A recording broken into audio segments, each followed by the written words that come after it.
Good morning, student. Today we start the second module of the business economics, demand analysis, and the chapter name is nature of demand curve under different market. So in this lecture we learn about the nature of demand curve under different market. What is the nature of demand curve in different market? The term market refers to the link between the buyers and the sellers. The link can be established through the number of ways like through telephone, fax, email, etc. It is not necessary for the buyers and the seller meet directly in many cases. Market are the classified as a product market and factors market. The product market is market where the goods and services are bought and sold. The product market is classified on the basis of commodities sold, whether they are homogeneous or heterogeneous, or on the basis of number of buyers and seller. Market is also classified as the basis of time and place. म्हणजेच काय तर market term म्हणजेच काय तर buyer आणि seller यांच्यामध्ये कशा पद्धतीने लिंक आपण केलेलो आहे, किंवा मार्केट आणि बायर आणि सेलर यांच्यामध्ये कशा पद्धतीने लिंक केलेली आहे त्यालाच आपण मार्केट असं म्हटलं जातं. त्यामध्ये सेलर आणि बायर यांच्यामध्ये वेगवेगळ्या वेमधून आपल्याला इंटरॅक्शन झालेलं दिसून येतं. त्यामध्ये टेलिफोनिक असेल, फॅक्स असेल, ईमेल असेल, अशा वेगवेगळ्या माध्यमातून आपल्याला लिंक झालेलं दिसून येतं. त्याचबरोबर बायर आणि सेलर हा प्रत्येक वेळी एकमेकाला भेटलाच पाहिजे अशा तर कंडिशन नसते, तर तो टेलिफोनिकच्या माध्यमातून, फॅक्सच्या माध्यमातून देखील इंटरॅक्शन हे त्यांच्यामध्ये होत असतं. त्यामध्ये आपल्याला मार्केटमध्ये दोन क्लासिफिकेशन दिसून येतात.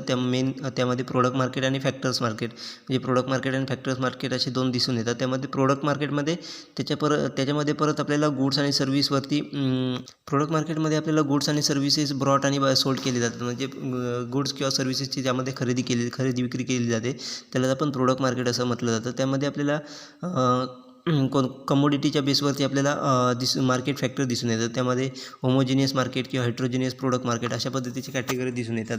त्याचबरोबर नंबर ऑफ सेलर आणि बायर अशा फॅक्टरवरती देखील आपल्याला मार्केटचे प्रकार पडलेले दिसून येतात. त्यामध्ये आपल्याला त्याचबरोबर आपल्याला टाईम अँड प्लेस याच्यानुसार देखील आपल्याला मार्केटचे क्लासिफिकेशन झालेलं दिसून येतं. अशा वेगवेगळ्या पद्धतीने आपण मार्केटचं क्लासिफिकेशन हे करत असतो. The broad classification of market is as follows. On the basis of place is classified as a local, national and international. म्हणजेच आपल्याला या ठिकाणी काही पॉईंट दिले त्याच्या माध्यमातून आपलं मार्केट क्लासिफिकेशन हे केलं जातं. त्यामध्ये पहिलं दिलं आहे ते म्हणजे ऑन द बेसिस ऑफ प्लेसच्यानुसार, म्हणजे त्यामध्ये लोकल प्लेस, नॅशनल किंवा इंटरनॅशनल अशा पद्धतीची 3 मार्केट टाईप आपल्याला केलेले दिसून येतात. म्हणजे डोमेस्टिक, इंटरनॅशनल, नॅशनल अशा प्रकारचे आपल्याला मार्केटचे टाईप केलेले दिसून येतात. Next is on the basis of time. It is classified as a very short period, long period आणि व्हेरी लाँग पिरियड. म्हणजे आपल्या टाईमच्यानुसार क्लासिफिकेशन मार्केटचं दिसून येतं. त्यामध्ये व्हेरी शॉर्ट पिरियड, त्याच्यानंतर long period, very long period अशा प्रकारच्या मार्केटमध्ये आपल्याला टाईमनुसार आपल्याला मार्केटचं क्लासिफिकेशन झालेलं दिसून येतं. Third is on the basis of nature of the product, number of the sellers and degree of the competition market are classified into the perfect competition and imperfect competition. म्हणजेच आपल्याला प्रोडक्टचं नेचर असेल किंवा मार्केटमध्ये किती प्रमाणात बायर आणि seller आहेत, number किती आहेत त्याच्यावरती, त्याचबरोबर कॉम्पिटिशन कशा पद्धतीने मार्केटमध्ये चालते त्याच्यावरती आपल्याला क्लासिफिकेशन पडलेलं दिसतं. त्याला आपण परफेक्ट कॉम्पिटिशन आणि इम्परफेक्ट कॉम्पिटिशन अशा पद्धतीचे 2 क्लासिफिकेशन आपल्याला दिसून येतात.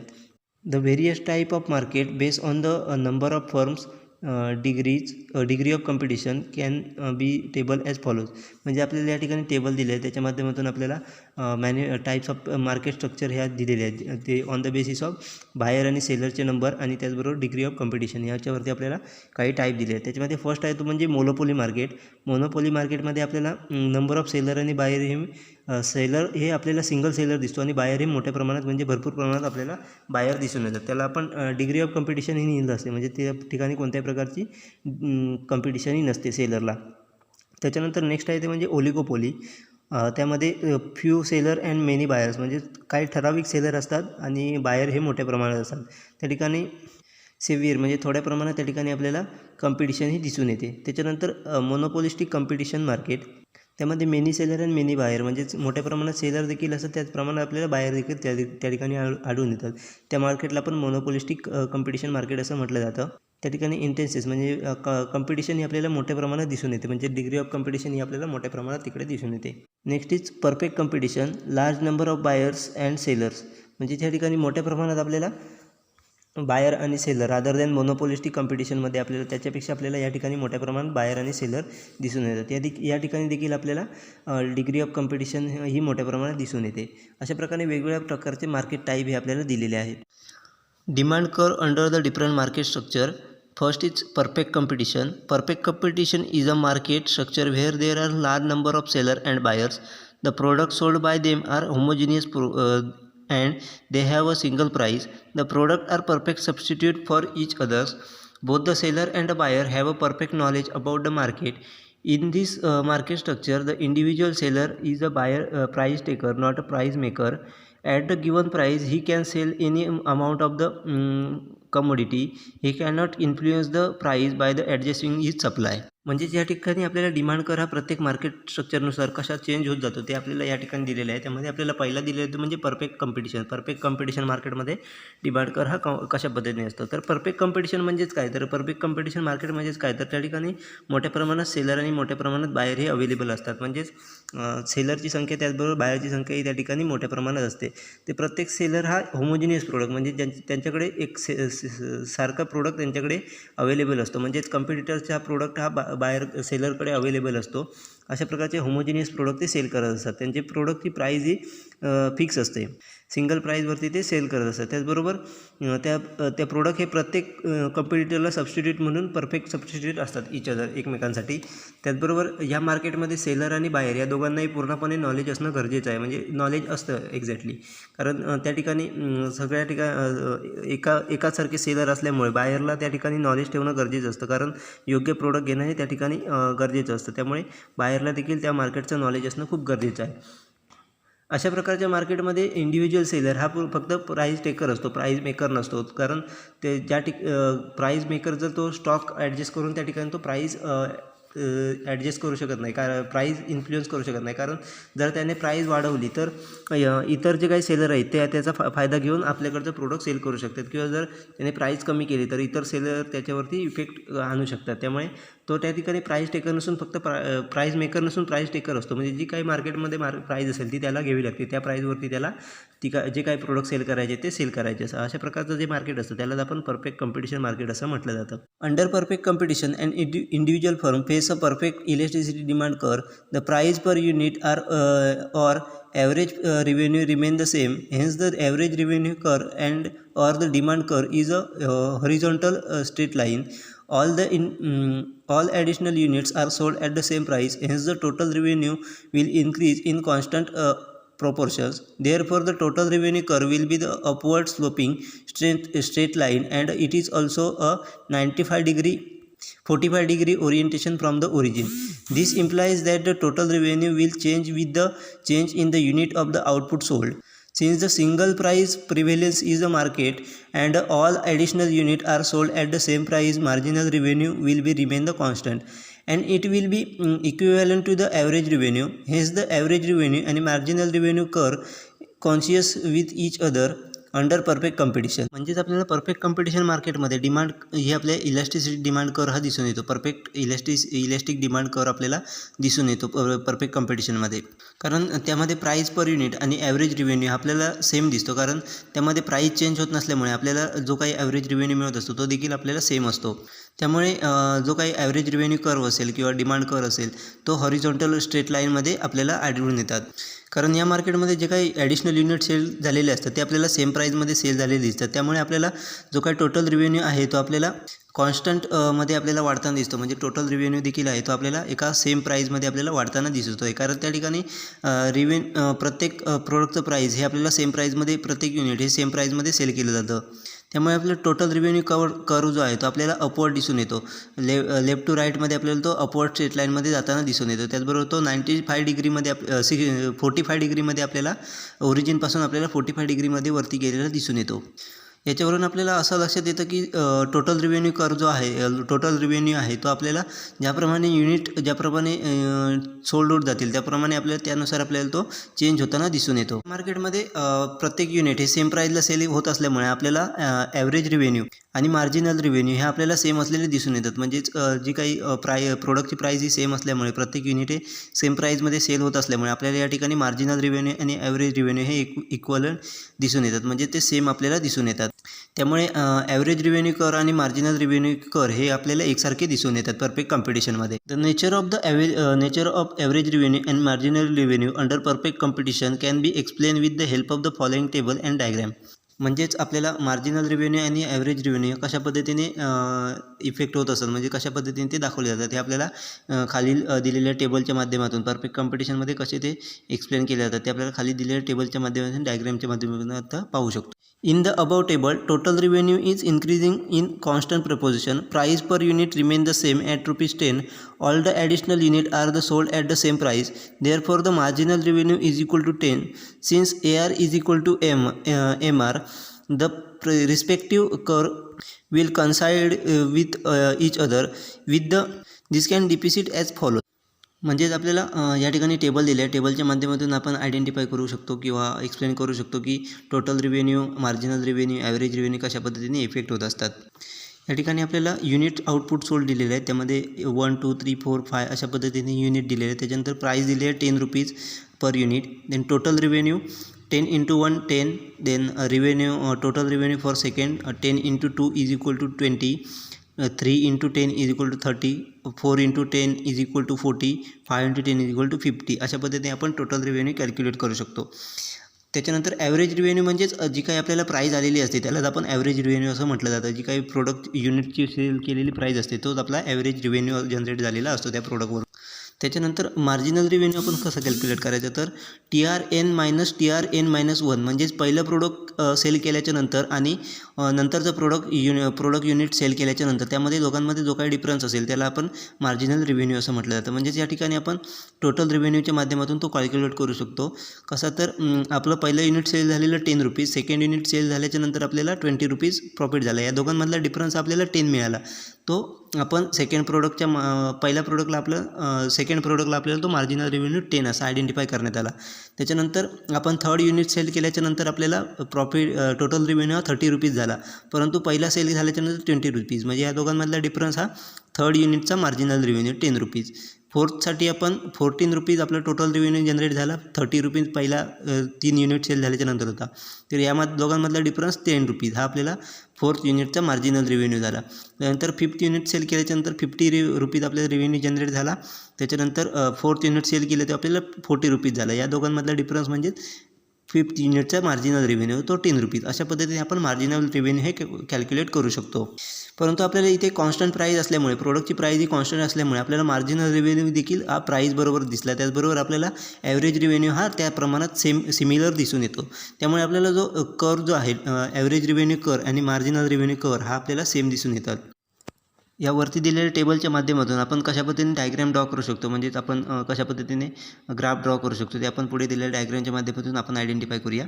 तर टोटल रिव्हेन्यू कर is in the above diagram is 45° line indicates that it will change in the constant proportions with the change in the output. The AR and MR curve indicates with each other and they are represented by the horizontal straight line. म्हणजेच या ठिकाणी आपल्याला output x ॲक्सिसवरती draw केलेलं आहे आणि revenue generate झालेला Y ॲक्सिसवरती आपल्याला draw करून दिलेलं आहे. त्याच्या माध्यमातून आपण आयडेंटिफाय करू शकतो की टोटल रिव्हेन्यू कर जो आहे तो आपल्याला O पॉईंटवरून राईट साईडला आपल्याला अपवर्ड जाताना दिसून येतो, परंतु तो 95°मध्ये आपल्याला अपवर्ड जाताना दिसतो. त्यामुळे आपल्याला असं लक्षात येतं की जे काही युनिटमध्ये चेंज झाल्याच्यानंतर रिव्हेन्यू जो जनरेट होत गेला आहे तो आपल्याला कॉन्स्टंट चेंज झालेला दिसून येतो. त्यामुळे टोटल रिव्हेन्यू कर हा आपल्याला एक स्ट्रेट लाईनमध्ये आपल्याला आढळून आलेला आहे अपवर्ड जाताना.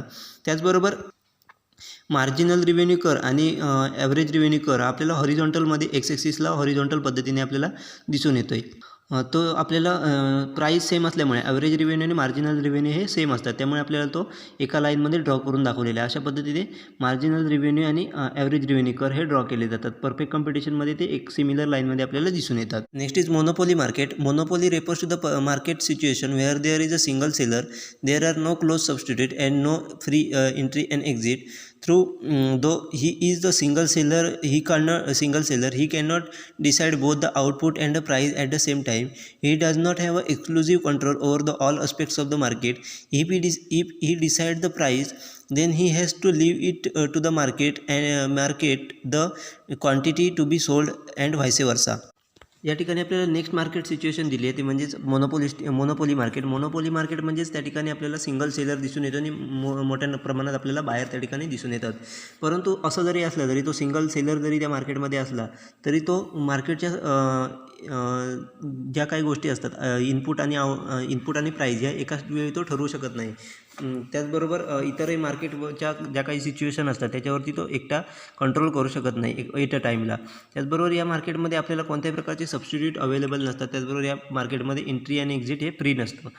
त्यामुळे त्या ठिकाणी जो काही सेलर असतो तो त्याचे मोनोपोली त्या मार्केटमध्ये चालत असते. परंतु तो एकाच वेळेला इतर सगळ्या गोष्टी चेंज करू शकत नाही. म्हणजेच एक एक गोष्ट करून त्याला चेंज करावी लागते. म्हणजेच थोडक्यात सांगायचं झालं तर जर त्याने एखाद्या प्रोडक्टसाठी किंवा त्याच्याकडे असलेल्या प्रोडक्टसाठी प्राईस डिसाईड केली, तर क्वांटिटी किती सेल होतील हे त्याच्या हातात नसतं. तर त्याला ती प्राईस मार्केटमध्ये सोडून किती प्रमाणात क्वांटिटी सेल होईल हे पूर्णपणे मार्केटवरती डिपेंड असतं. कारण जरी तो प्राईस डिसाईड करत असला आणि मोनोपोली जरी त्याची असली तरी मार्केटवरती डिपेंड असतं की क्वांटिटी ह्या प्राईसला किती प्रमाणात सेल होईल. त्याचबरोबर उलट म्हणजेच क्वांटिटी सेल करायची असेल तर जास्तीत जास्त एवढी क्वांटिटी सेल करायची असेल तर प्राईस त्याला मार्केटवरती सोडावी लागते. म्हणजे क्वांटिटी सेल करण्यासाठी मार्केट किती प्राईस देईल ते त्याला ॲक्सेप्ट करावी लागते. अशा पद्धतीने मोनोपोलिस्टिक मार्केट हे चालत असतं. Under monopoly, the average revenue curve slopes downward from the left to the right, and the marginal revenue curve line below the average revenue curve. The downward sloping average revenue curve implies that the monopolistic can sell more at the lower price and sell less at the higher price. Since average revenue is falling, the total revenue is increased at the diminishing rate. The marginal revenue curve will lies between the AR curve and the y-axis. It will lie exactly at the half of the distance between the AR curve and the y-axis. AR and average revenue and marginal revenue curve can be implied with the help of the following table and diagram. म्हणजेच monopolistic मार्केटमध्ये आपल्याला average revenue कर हा left to राईटमध्ये downward दिसून येतो, तर marginal revenue कर हा आपल्याला त्याच्या खालील साईडला दिसून येतो. तर आपण AR कर हा म्हणजेच ॲव्हरेज रिव्हेन्यू कर हा डाऊनवर्ड स्लोपिंग असल्यामुळे आपण त्यामधून आयडेंटिफाय करू शकतो की मोनोपोलिस्टिक मार्केटमध्ये सेलर हा कमी प्राईजला म्हणजे लोअर प्राईजला मोठ्या प्रमाणात सेल करतो, तर हायर प्राईजला त्याचा सेल हा कमी होत असतो. अशा प्रकारचं आयडेंटिफिकेशन आपण त्याच्या AR करच्या डाऊनवर्ड स्लोपिंगवरून आपण आयडेंटिफाय करू शकतो. जेव्हा रेट हे फ्लक्च्युएट होत असतात त्याच्यानुसार आपल्याला किंवा रेट हे घटत जात असतात, त्याप्रमाणे आपल्याला ॲव्हरेज रिव्हेन्यू हा कमी होताना दिसतो, तर टोटल रिव्हेन्यू आपल्याला वाढताना दिसतो. अशा पद्धतीने चेंज आपल्याला रेटमध्ये चेंज होताना दिसून येतात. तर मार्जिनल रिव्हेन्यू कर हा आपल्याला AR कर आणि वाय ॲक्सिस यांच्यामध्ये दिसून येतो. म्हणजेच मार्जिनल रिव्हेन्यूचा कर हा आपल्याला AR कर आणि वाय ॲक्सिस म्हणजेच ॲव्हरेज रिव्हेन्यू कर आणि वाय ॲक्सिस यांच्यामध्ये दिसून येतो.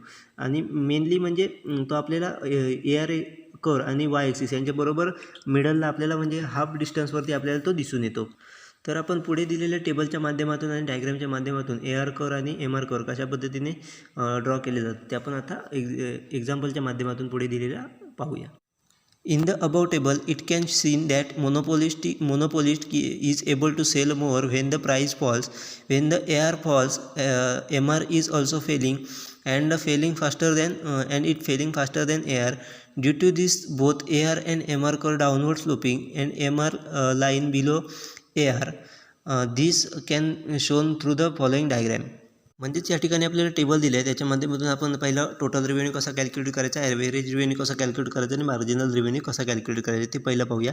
आपल्याला क्वांटिटी दिलेली आहे 1 2 3 4 5 अशा पद्धतीने क्वांटिटी दिलेली आहे आणि प्राईस पर युनिट आपल्याला दिलेली आहे 15 14 13 20 आणि 11 अशा पद्धतीने आपल्याला प्राईस कमी होताना दिलेली आहे. म्हणजेच जसं प्रोडक्ट क्वांटिटी वाढत गेली तसंच आपल्याला प्राईसही कमी होताना दिसली. त्याचबरोबर आपल्याला टोटल रिव्हेन्यू कॅल्क्युलेट करताना आपलं 50 × 1 = 50, 14 × 2 28, 13 × 3 39, 12 × 4 48 आणि 11 × 5 55 अशा पद्धतीने आपण टोटल रिव्हेन्यू कॅल्क्युलेट करू शकतो.